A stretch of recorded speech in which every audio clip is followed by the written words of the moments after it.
en el Salmo 42, verso 2. 42, verso 2.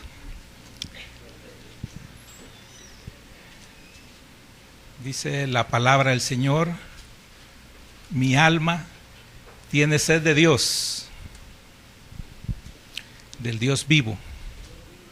¿Cuándo vendré y me presentaré delante de Dios? Amén. Que el Señor añada bendición a tu palabra, en el nombre de Jesús. Amén y amén. Pueden sentarse, hermanos.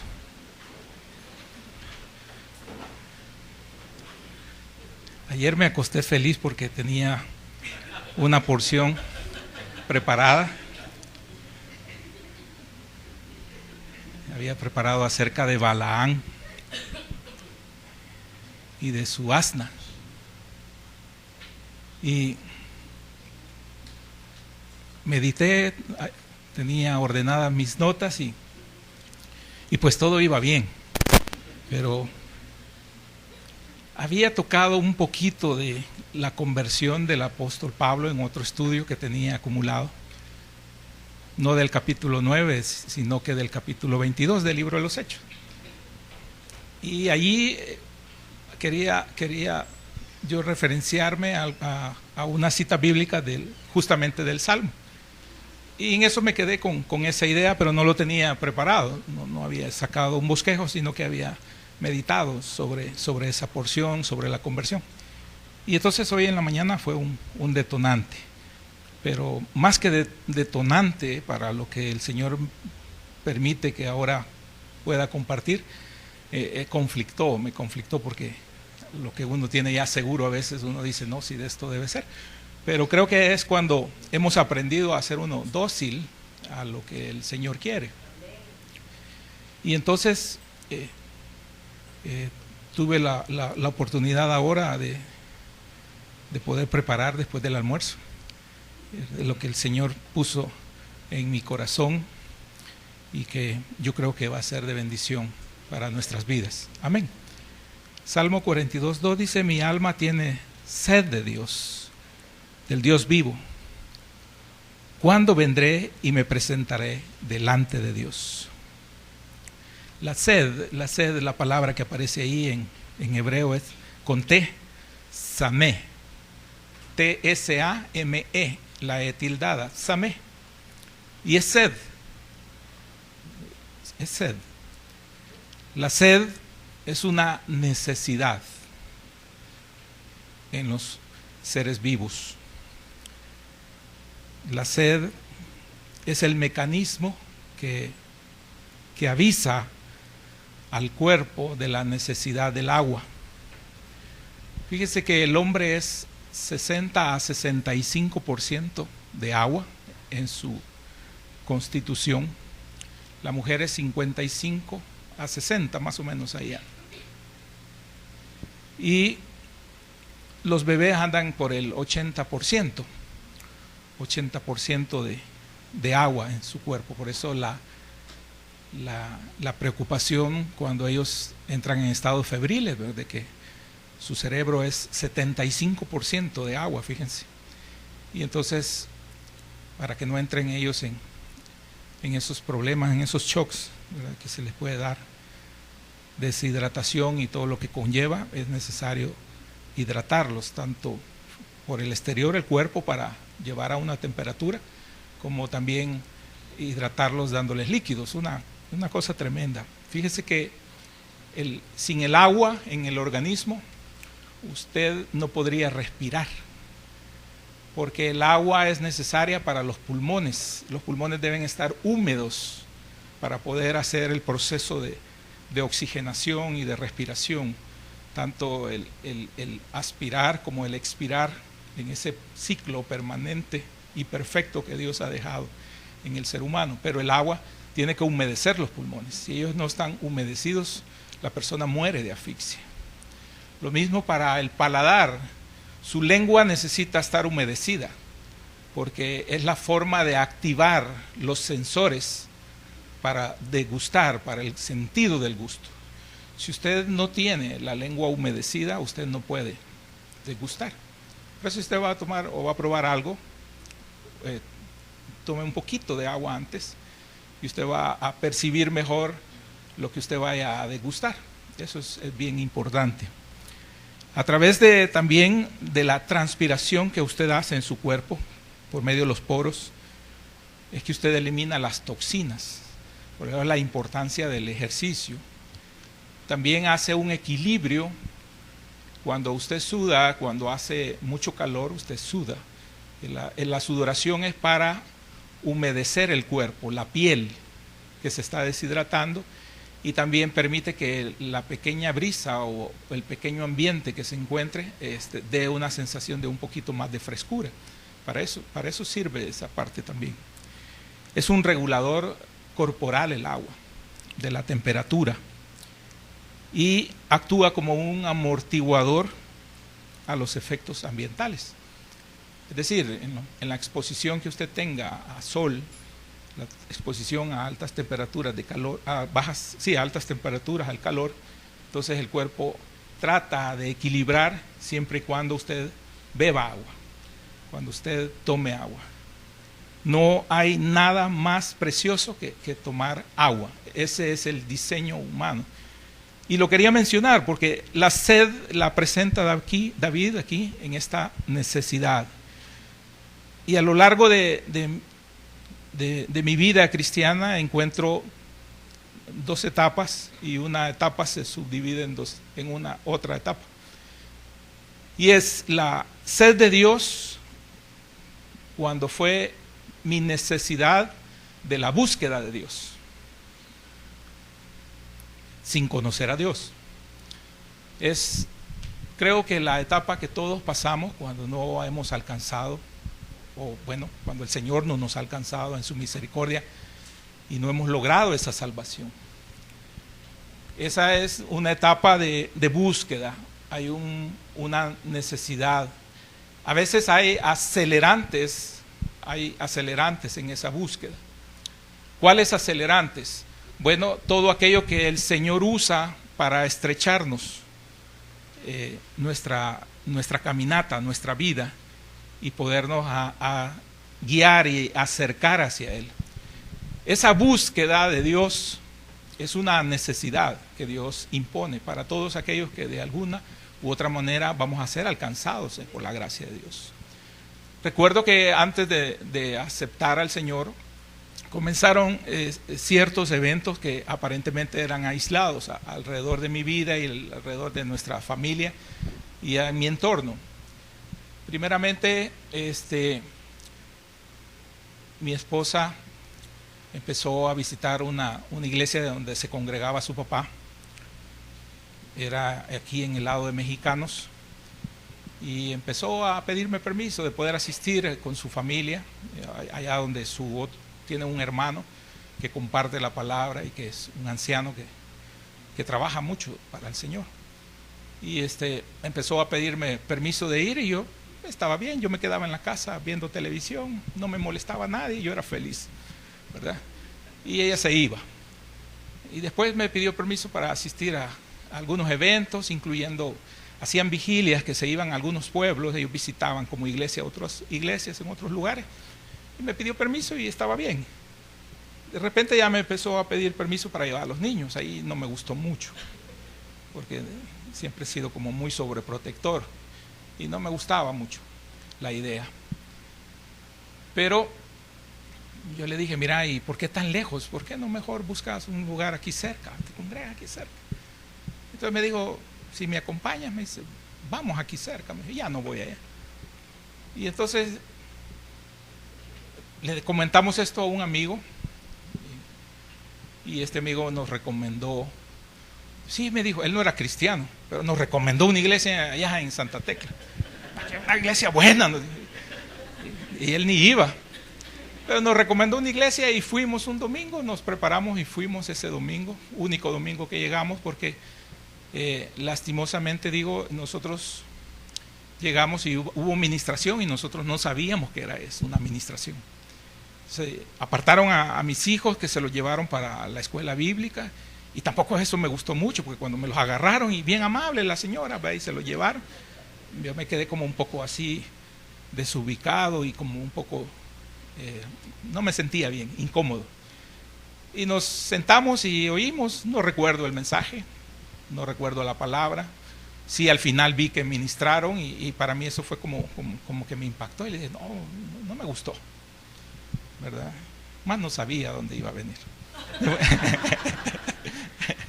Y entonces le dije yo, no, busquemos algo más cerca ahí. Yo soy muy cómodo y entonces le dije algo más cerca ahí por la casa. Le dije que ahí he visto yo una misión centroamericana. Yo veía un rotulito que había en la iglesia aquí, porque yo venía a hablar por teléfono, había un teléfono público aquí afuera, y como de lejos soy medio ciego, medio miope, yo veía que decía misión centroamericana y solo traía al recuerdo a mí una compañera de la universidad de apellido Echegoyen, que era misión centroamericana, y siempre la vi muy formal a la señorita, muy seria, tenía un aura diferente, tenía algo muy especial ella. Y entonces eso me llamó la atención. Pero no sabía nada acerca yo de ese ministerio, pero eso es lo que se me vino a mí. Le dije, no, misión centroamericana. Ahí hay una enfrente del teléfono, ahí vamos, pues nos venimos, ¿verdad? Y así creí yo por mucho tiempo. Venimos, como les dije, nos atendieron muy bien acá y estuvimos viniendo. Y yo cruzaba mis brazos, así como los tiene el hermano Balta, ¿verdad? Así cruzaba mis brazos yo y con mucha duda de todo lo que pudieran, ¿verdad? Todo lo juzgaba, todo lo criticaba, y vi la alabanza y vi la administración y vi todo y pues nos quedamos, porque yo le dije a mi familia, le dije a mi esposa, bueno, si vamos, vamos, le dije. Eso sí, yo un paso atrás no lo doy, no por convencimiento de lo que íbamos a recibir, sino que no me gusta ese de que sí, hoy no, nos vamos, le dije yo, y vamos a ir a ver. Y así fue, así venimos acá y así nos quedamos acá. Y fue de mucho tiempo después que una hermanita que me la encontraba, nosotros íbamos en las tardes a un parque, yo creía que solo en la mañana, antes compartían aquí, solo un culto en la mañana, y me fui al parque y ahí me encontré en la hora después de almuerzo a una hermana, ¿verdad? Tenía una niña que la llevaba ahí al parque, ahí pasaban la tarde ellos para regresar al culto. Y entonces nos dijeron, ¿no, ustedes no van en la tarde? No, le dije, ¿que hay culto en la tarde? Sí, hay culto en la tarde. Yo me quedé sorprendido, pero no quería venir, ¿verdad? No quería venir. Entonces ella se enteró, mi esposa se enteró, y ya empezó ese deseo de querer venir en la tarde. Y la hermana ahí nos sacó de la duda, porque le dijo, ustedes están llegando a la Misión Cristiana Judá, a una centroamericana, le dije, que está ahí. No, me dijo, no es centroamericana. Y créanme que no es centroamericana, porque ella sabía muy bien. Tenía una hija que llamaba Raquel. Y entonces, sabía perfectamente. Y me dijo, no es centroamericana, me dijo. Y entonces ya pude yo leer, porque no tenía el león, sino que tenía una ovejita. Y entonces me fui a parar enfrente y decía misión, no decía misión centroamericana, decía misión cristiana. Decía misión cristiana Judá. Y así fue que nos quedamos acá, ¿verdad? Fue un tiempo muy precioso, porque a pesar de las dudas que podíamos traer y la ignorancia total acerca de lo que es la palabra de Dios, le decía yo que habían existido detonantes. Yo había aceptado al Señor un día. Nosotros pasábamos muy familiarmente con la familia, con mi hermana Marina, que está ahora ya con nosotros. En ese tiempo ella no se congregaba, ni mi hermana Mari tampoco, la hermana de Conchita. Pero pasábamos en la casa de ella, ahí pasábamos como familia. Y cuando nos regresábamos los domingos en la noche, yo llegaba a la casa, veníamos bien comidos, ¿verdad? Y entonces para hacer la digestión ponía la televisión y en un canal, una vez cambiando canales, me quedé viendo a un predicador y me gustó. Lo volví a ver otro domingo y en un domingo de esos yo lo vi y él hizo el llamado al final. Y todo lo que había hablado reflejaba un poco de todas mis faltas, de todo lo que yo estaba pasando. Y el Señor usó a ese siervo de Dios y acepté al Señor. Pero lo acepté ahí y no sabía más. Entonces cuando ya venimos acá, yo me di cuenta de todo lo que había detrás.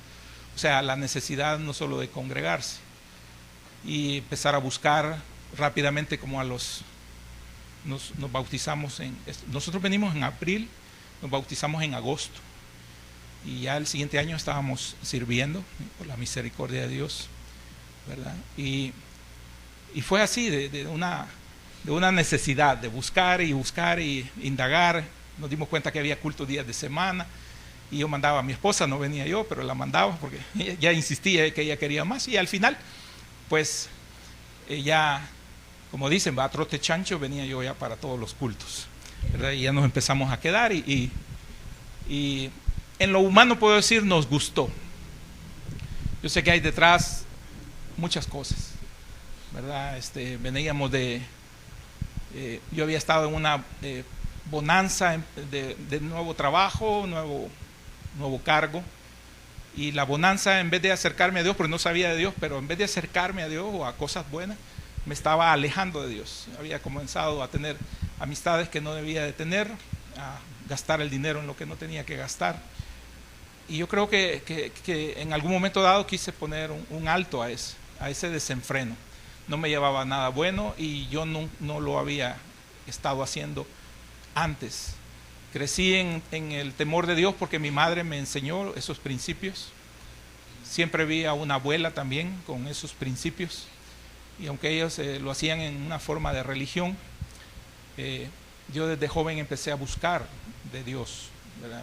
Fui por muchos senderos equivocados, pero Dios pudo ver en mi corazón que era la necesidad de la búsqueda de Él. No había hallado el lugar adecuado, y el Señor me permitió experimentar cosas que hoy me sorprendo, que cómo pude como joven haber estado ahí, pero Dios me guardó, porque el propósito de Dios no era que me quedara en ese lugar, sino que al contrario, me dio elementos de juicio para saber y tener esa certeza de que acá, en el Señor, la iglesia cristiana evangélica es realmente la verdad de Dios, en el sentido de que se predica eso. Nunca he oído yo en 20 años algo diferente en esta iglesia, y eso sembró unos cimientos importantes para mí y para la enseñanza de mis hijos, y hemos dado, y mis hijos saben perfectamente que todos mis hijos lo saben, que lo más importante para mí ha sido el congregarme, el buscar de Dios, y es primero Dios ante cualquier otra cosa. Quizás podría estar en otro país, o quizás podría estar en una gerencia, un puesto muy importante. No me ha importado y no lo lamento, ¿verdad? Y Dios sabe en mi corazón, Dios que conoce mi corazón lo sabe perfectamente. Busqué de Dios lo que tenía que buscar, y enseñé a mis hijos lo que tenía que enseñar. Hay un ejemplo en el hogar, ¿verdad?, de parte de mi esposa y de parte mío, y ellos saben qué hacer, ¿verdad? Hemos dado las herramientas con esos rudimentos que hemos aprendido aquí.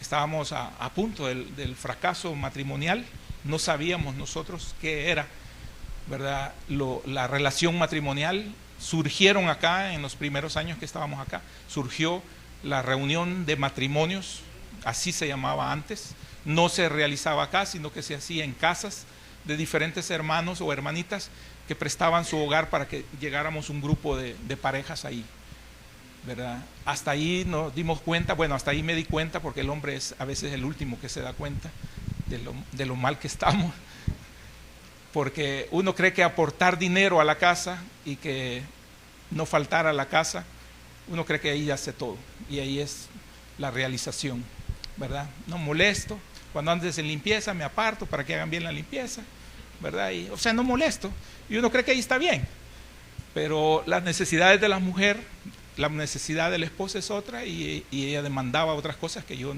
no estaba dando, y yo no sabía que estábamos a punto, bueno, estaba a punto de que ella me dejara, ¿verdad? Y Dios fue grande y maravilloso en ese sentido, pues porque apoyó realmente y nos hizo cambiar, nos hizo pensar diferentes como esposos, nos hizo pensar diferentes como padres. Arrepiento mucho de no haberlo conocido antes, el Señor no lo permitió, para haberle dado a mis hijos desde que nacieran una formación diferente, ¿verdad? Pero Él sabe por qué hasta esa edad, ¿verdad? Y uno lastimosamente ya tenía un recorrido. Cometí muchos errores como padre, ellos lo saben. Cometo muchos errores como padre, ellos lo saben. Pero esa conversión, ¿verdad?, esa necesidad de Dios ha estado permanentemente en mí. Y les decía, esa fue la necesidad en la búsqueda de Dios, porque no conocía a Dios. Luego, Cuando conocí ya al Señor, y no en los primeros años, porque en los primeros años uno no sabe de Dios, ¿verdad? Uno se enamora, que es el primer paso que veíamos en el verso 1, uno se enamora de Dios, llega a enamorarse, hay un primer amor increíble, todo lo ve uno en base a esa, y toda la vida gira en base a ese amor, a ese primer amor. Pero poco a poco, todo lo que pueda acontecer en el ser humano hace también que a veces hayan enfriamientos, haya alejamiento, haya distracciones, haya también dificultades, pesos, ¿verdad?, fuertes en la vida del ser humano que lo pueden alejar a uno de Dios. Y después de ese primer amor, entonces surge la necesidad de Dios también en una nueva búsqueda. Es ahora una tercera búsqueda, una búsqueda diferente. Cuando ya conocemos a Dios, cuando ya amamos a Dios y cuando sabemos que no podemos vivir separados de Él. Por muy lejos que nos hayamos ido, marchado, o por muy lejos que estemos espiritualmente alejados de Dios, hay algo adentro de nosotros, ¿verdad?, que no muere. Y eso un día nos hace volver en sí, como hizo volver al hijo pródigo.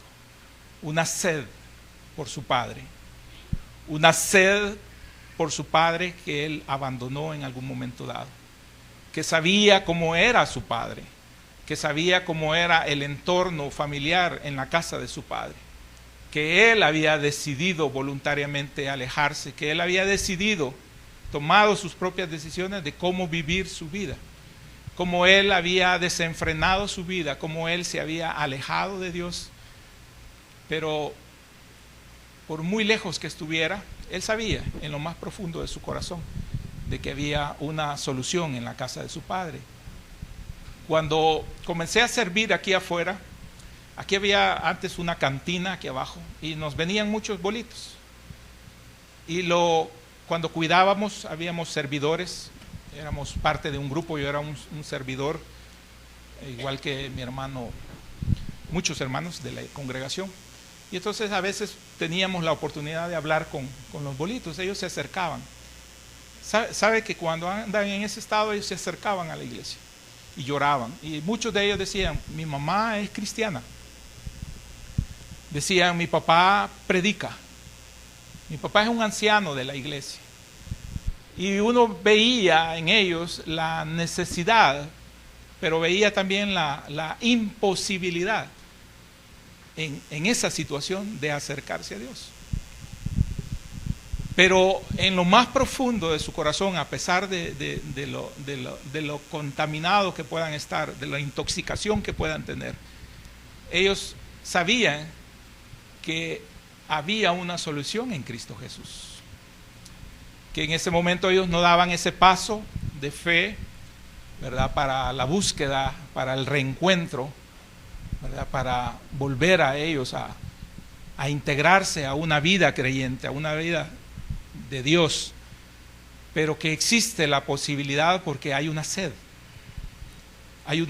de Dios. Todos y cada uno de nosotros que hemos experimentado el amor de Cristo, todos y cada uno de nosotros que hemos experimentado la salvación de Dios, hay una sed por Dios. Por muy alejados que en algún momento nos encontremos, hay una sed de Dios. La vida de los animales y del hombre dependen de esa agua. Así también nuestras vidas dependen de Dios.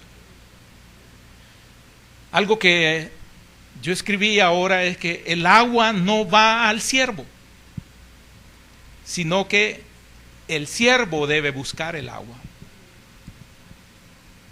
Así que los que la buscan y desean esa agua física, es también la búsqueda y el deseo del creyente por esa presencia de Dios, que debe de existir, la comunión, la intimidad con Dios, porque es un encuentro de una vida plena. La satisfacción del agua en lo físico, ¿verdad?, llena al ser humano. De hecho, la vida del hombre ha estado alrededor de la búsqueda del agua, ¿verdad?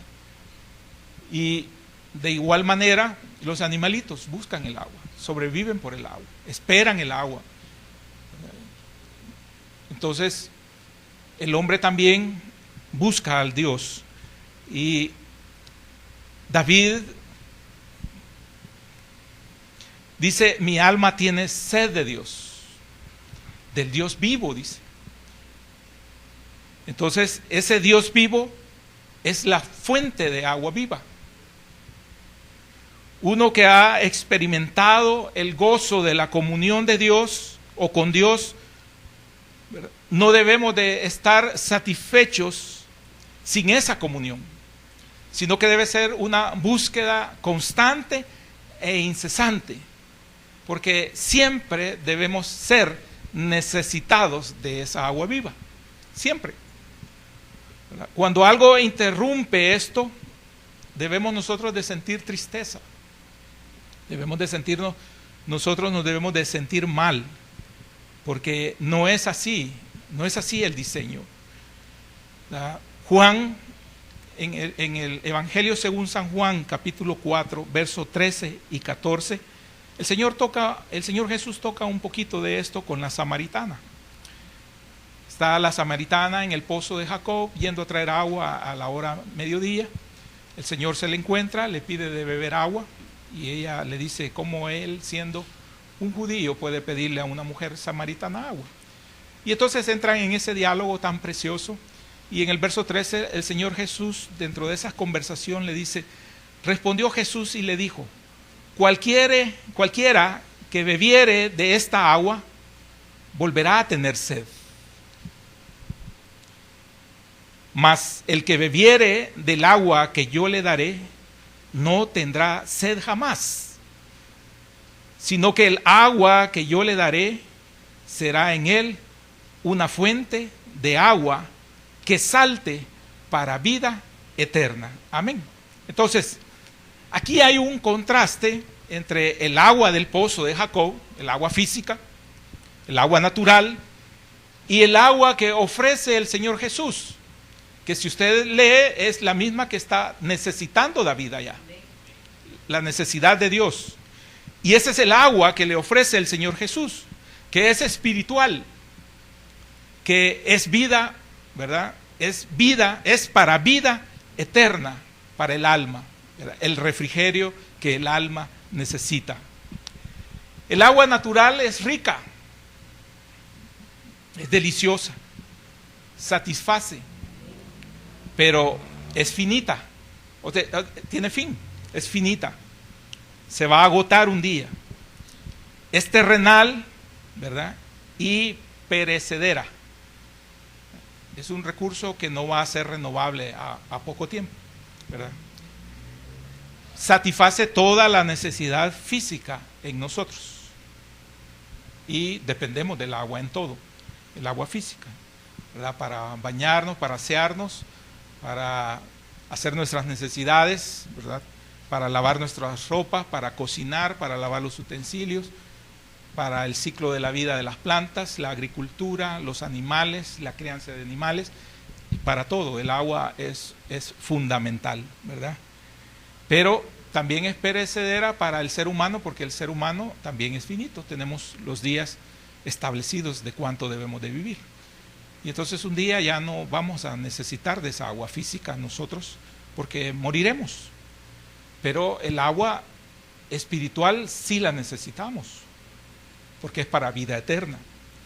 Entonces, hay una necesidad más profunda acá, que no es cubierta por esa agua, la de ese pozo que le menciona a la samaritana, de la cual ella se sentía muy orgullosa, porque era un pozo de sus ancestros, que era un elemento también importante en la tradición y en la religión de ellos, ¿verdad?, como samaritanos que eran.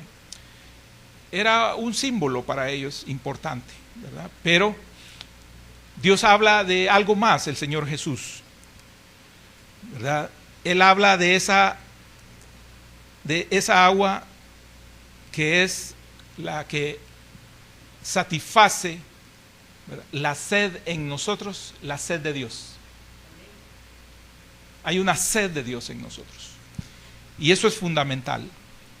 David experimentaba entonces esa sed.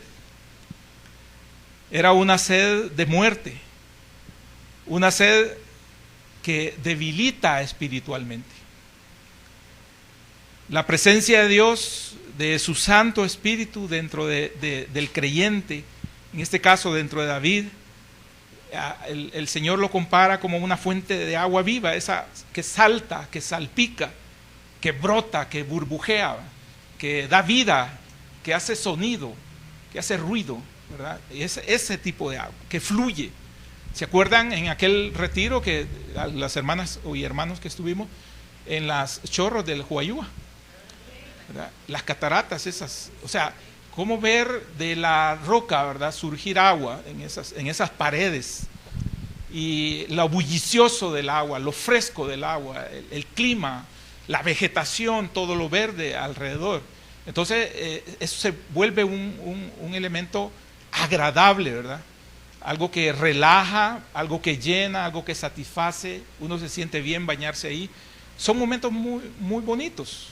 Imagínense ahora el pueblo de Israel en esa caminata por el desierto, queriendo llegar a la tierra prometida, ¿verdad? Cuando estuvieron en un Elim, las palmeras, el agua, la necesidad de agua que habían venido experimentando, la forma sobrenatural que Dios les proporcionaba agua.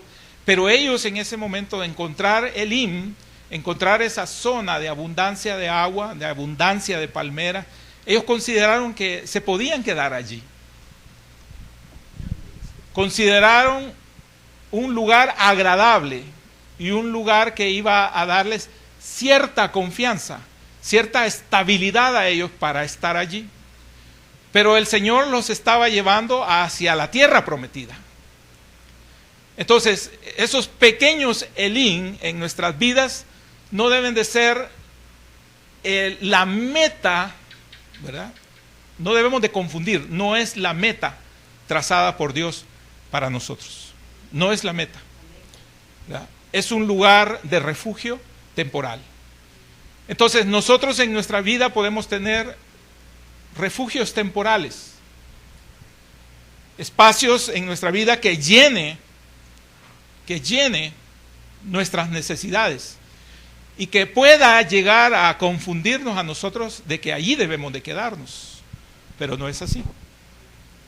Dios tiene trazado un lugar diferente porque Dios ha trazado ese lugar, y solo aquel que ha experimentado la presencia de Dios como lo ha experimentado o como lo experimentó David, sabe que solo Dios, solo Jehová puede llenarlo absolutamente todo de ese espacio. De hecho, en las palabras que él dice en el Salmo, volvamos al Salmo 42:2, dice: mi alma tiene sed de Dios. La palabra Dios que está allí en la versión es Elohim, que habla de ese Dios supremo, de ese Dios trino. O sea, la necesidad completa de Dios, Dios Padre, Dios Hijo y Dios Espíritu Santo. Esa es la necesidad que tiene David cuando dice mi alma. El alma de David tenía necesidad de ese Dios. Y luego dice del Dios vivo. Pero ahí cambia la palabra en el Salmo y es Él la palabra que aparece ahí. Y Él es el Dios todopoderoso. Dios mi fortaleza.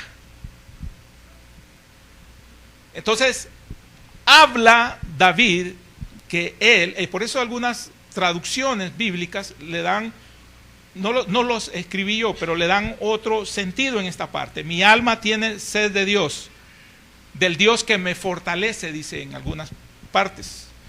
Porque dice del Dios vivo, del Dios que me fortalece. David sabía que el Señor era capaz de llenarlo todo. Así como David comprendió que el amor de Dios lo llenaba todo a él. Por eso el cantar de los cantares que ahora nosotros veíamos en la mañana, el amor, ¿verdad?, que podía experimentar la sulamita,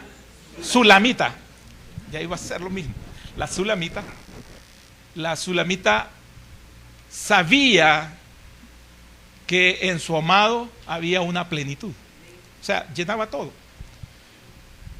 Así David sabía que Jehová, su Señor, su amado, llenaba absolutamente todo. Porque nadie puede resistir una vida de pruebas y dificultades si no ha experimentado un amor como el de Dios, ese Dios verdadero. Por eso se convierte en la diestra desnuda que puede tomarnos. Por eso se convierte el Señor en esa roca hendida donde podemos ocultarnos en medio de las dificultades. Por eso se convierte en esa cueva en donde nos podemos refugiar cuando hemos sido desterrados, cuando huimos, ¿verdad?, cuando todo a nuestro alrededor está muy mal, cuando la tempestad es fuerte, ¿verdad? Ese es el lugar de refugio para nosotros. Es nuestra torre fuerte. Es nuestro monte en donde nos podemos ir y refugiarnos, ¿verdad?, donde podemos ser guardados por el Señor. Por eso David lo compara también con su escudo, ¿verdad? Mi roca, mi escudo. Eran palabras muy comunes para David al hablar de su Dios, de nuestro Dios, porque él sabía que en él estaba la vida y que la vida de él, de David, y como la vida de nosotros dependen de ese Dios maravilloso hasta el día que él diga. Entonces David por eso no tenía miedo ante sus adversarios.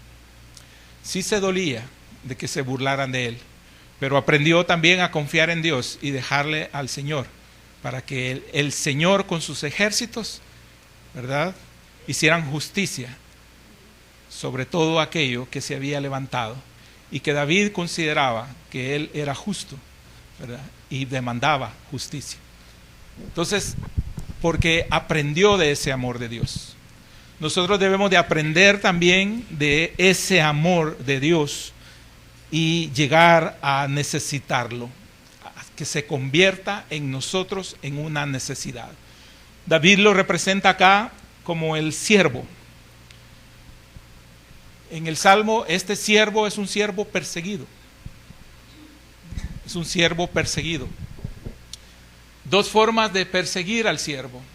Una por el cazador furtivo, ¿verdad?, y la otra por el depredador natural. Ambos iguales para el siervo. La necesidad de huir. Así que David tiene clara esa imagen. El rey proyecta eso en este verso, que es la vulnerabilidad, la angustia de muerte, la aflicción,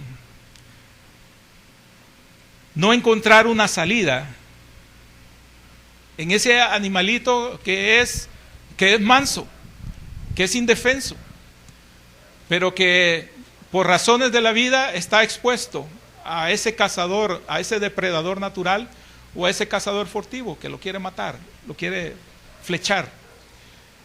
Y lo que hacían era, como el animalito puede trepar y hace brincos y en las montañas, en los lugares rocosos, entonces el animalito huía y lo que hacían era acercarle el agua, o sea, los lugares de agua, los abrevaderos.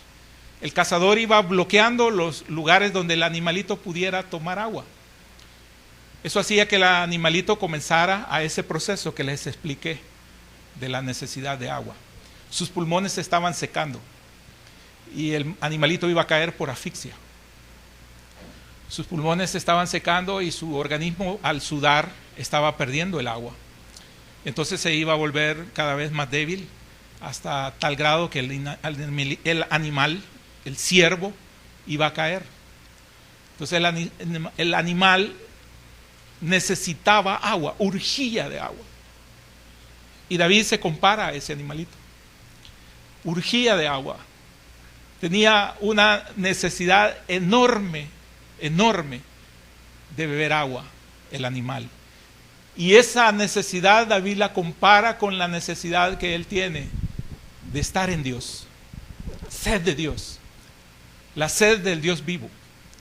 Y esa debería ser también para nosotros la primera acción, la primera necesidad. De todas nuestras necesidades debería ser la necesidad primordial, la sed de Dios. Porque nos vamos a encontrar a veces sin salida, anhelando un refugio. Vamos a necesitar por un momento un respiro. Vamos a necesitar poder terminar de jadear y encontrarnos en un lugar de reposo, un lugar de paz, en un lugar de consuelo. Encontrar un refugio en medio de tanta dificultad que nosotros podamos estar pasando. Llámese como sea la dificultad. Dificultades que a veces son externas. Dificultades que a veces nosotros las hemos provocado. Dificultades, ¿verdad?, que hemos puesto en bandeja de plata a nuestros depredadores, a Satanás, al diablo. Lo hemos puesto. Y entonces nosotros nos encontramos en situaciones que nosotros mismos propiciamos. Pero de igual manera, y como lo mencionaba el hijo pródigo, independientemente nosotros seamos los del error, en lo más profundo de nuestro corazón debe existir, debemos de albergar la esperanza de que hay un Padre perdonador, que hay un Padre de amor, que hay un Padre que sí sabe amar a un hijo. Por muchos errores que el hijo tenga, por muchos errores que nosotros tengamos, y eso debe darnos a nosotros el aliento para necesitar de Dios, para la búsqueda de Dios, para saber que podemos llegar, aunque casi muriendo, podemos llegar al Señor. El agua viva. Los pozos en esas regiones montañosas, tanto de Samaria como de Judea, son ríos vivos que cruzan todas las montañas, desde el lado del Jordán hacia el mar del Mediterráneo. Entonces es una riqueza de agua que está fluyendo bajo el suelo. Porque yo antes creía que uno perforaba el pozo y lo que el pozo daba era un nacimiento de agua. Y yo creía que era agua como aislada que ahí se daba. Pero no. Lo que uno hace es perforar y encontrar la vena de agua que está cruzando por un río subterráneo. Entonces cuando uno hace la perforación lo que hace es hacer que suba un poco de agua y la presión atmosférica hace que el agua no siga brotando hasta hacia arriba. Hay una presión que la mantiene a cierta distancia. Entonces, por más que nosotros saquemos agua, siempre va a manejar los niveles porque va a depender del caudal de agua que tenga esa vena o ese río subterráneo, ¿verdad? Cuando no es así, el agua se pudre y se vuelve un lodo cenagoso, como la cisterna donde habían tirado a Jeremías, ¿verdad? Eso es otra cosa. Pero estas son fuentes de agua que están ahí para suplir la necesidad. La samaritana creía que esa fuente de agua que ella usaba, de la cual ella muy orgullosa estaba, porque el pozo de Jacob, imagínense, cientos y cientos de años abierto ese pozo mucho antes, cuánta agua había proporcionado y seguiría proporcionando por muchos, muchos años. Ella creyó que lo tenía todo. A veces puede pasar que nosotros tenemos ese pozo como ese lin y creemos que lo tenemos todo, que ya estamos completamente. Entonces hay una aparente satisfacción a nuestra sed. Y lo que Dios está diciendo a través de David es que no es suficiente.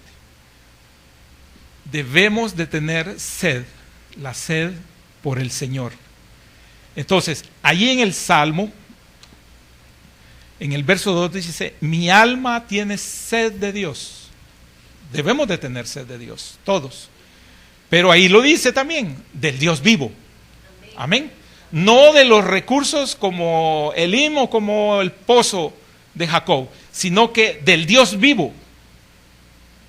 Y él se hace la pregunta, porque como aprendíamos hoy en la mañana, él se encuentra en ese momento desterrado.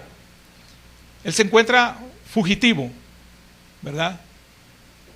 Y entonces dice, ¿cuándo vendré y me presentaré delante de Dios?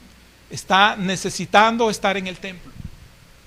Está necesitando tener ese lugar donde congregarse. Está necesitando, tiene una sed tremenda de Dios. Aunque él sabe que en cualquier lugar que él adore a Dios, que él busque a Dios, ahí va a estar Dios, pero él necesita otros elementos para la satisfacción de su alma. Y es saber que puede tener un culto a Dios. La alabanza, la adoración, la predicación, la lectura de la palabra, la instrucción de la palabra, el conocer su ley, el indagar su ley, el saber que hay un lugar que simboliza y representa a Dios, con todo lo que ellos pudieran tener acerca del pacto que ellos tenían acerca de Dios. Es decir, todo lo que Dios les había dejado a ellos que representaba a Dios mismo. Y por eso esa necesidad de él, ¿verdad? Aquí David lo mostraba y se hace esa pregunta, ¿cuándo Dios le iba a permitir nuevamente estar ahí? Tenía sed de Dios. Y el mensaje es ese, que nosotros tengamos sed de Dios. Por mucho que nos hayamos alejado, tenemos que tener sed de Dios. O por muy satisfechos que aparentemente nos encontremos, tenemos que tener sed de Dios. Sed del Dios poderoso, sed del Dios vivo, para que pueda llenarnos, para que pueda darnos esa satisfacción, para que nos dé vida, porque iba más allá que una simple sed. Cuando usted tiene a Dios, usted se siente vivo. Cuando estamos en los peores momentos, ¿verdad? Nuestra alma tiene sed de Dios. Y una alabanza, y lo que dice la alabanza cuando toca a nuestro corazón, es capaz de hacernos derramar. Cuando nosotros nos derramamos, es que está salpicando, ¿verdad?, el Espíritu Santo a través de su ministración, la ministración que nos está dando la palabra de Dios. La alabanza lleva palabra de Dios y eso sabe nuestra alma, y entonces se hace una verdad lo que pudo haber escrito un salmista, lo que pudo haber escrito David. Nosotros en ese momento lo hacemos nuestro y lo hacemos vida, porque la sed, la necesidad imperante de Dios nos lleva a eso. Pero es necesario tener sed de Dios, pero es necesario recurrir a Dios, pero es necesario saber que solo Dios, el Dios vivo, puede satisfacer cualquier necesidad de nuestra alma. No hay otro método, no hay métodos, no hay otra forma, solo la búsqueda de Dios. Y David lo sabía y dijo, soy como ese animalito que sufre, soy como ese animalito que está a punto de morir, soy como ese animalito perseguido, que su corazón late a 1000 porque no encuentra una salida. Soy como ese animalito, tengo sed, pero tengo sed de Dios, tengo sed del Dios vivo, que va a ser capaz de llenarme. Por eso, después que nos derramamos nosotros en la alabanza, viene una paz, hay una satisfacción, hay una plenitud. Y aunque no sabemos si allá afuera ya se resolvió el problema o si se va a resolver, la paz que Dios nos da sobrepasa todo entendimiento. Amén, gloria a Dios. Gloria a Dios.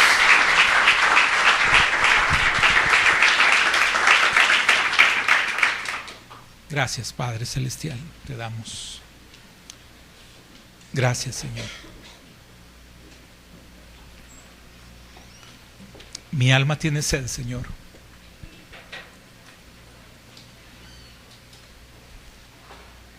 Mi alma tiene sed de ti. Hermano, mi hermana,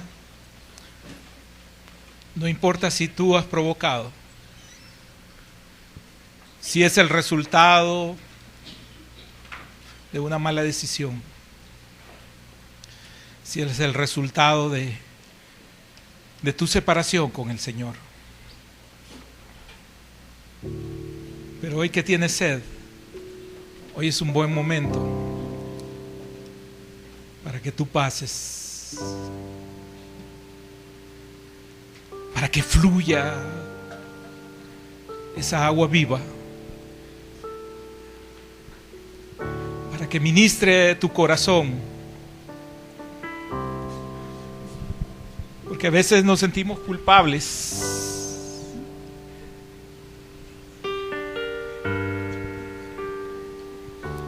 Y se conflicta nuestra alma cuando nuestra propia mente nos hace sentir culpables, nos hace sentir mal.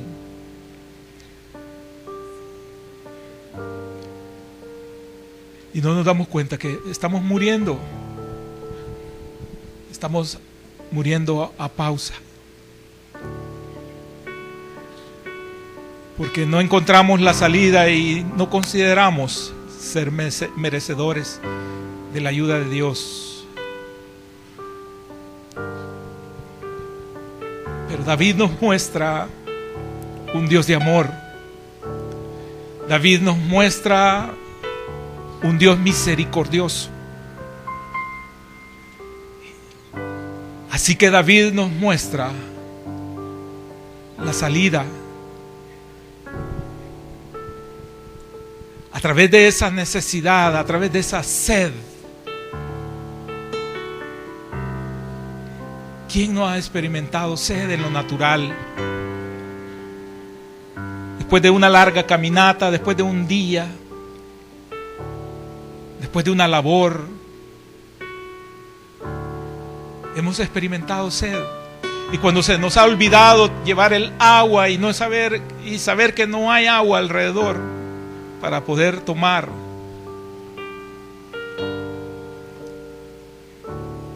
nos sentimos hasta desesperados en la búsqueda del agua.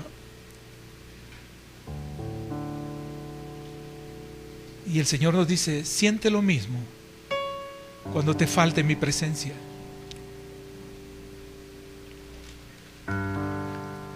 El Señor dice: siente lo mismo cuando estés en dificultad, cuando me necesites. Siente lo mismo, porque yo estaré allí para darte agua viva. Agua viva que transformará tu vida.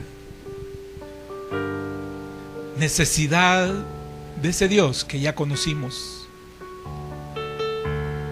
Necesidad permanente de encontrarnos con Él. Por eso no podemos dejar de congregarnos. Por eso buscamos día a día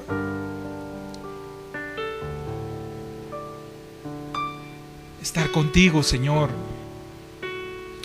para que seas nuestro socorro, para que seas nuestra ayuda, para que seas nuestro consejero, para que nos des amor, Padre, en este mundo desamorado, Señor.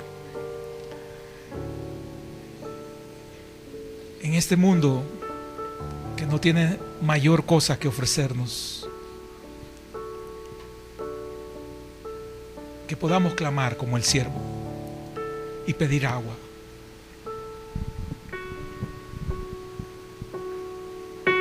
Mi alma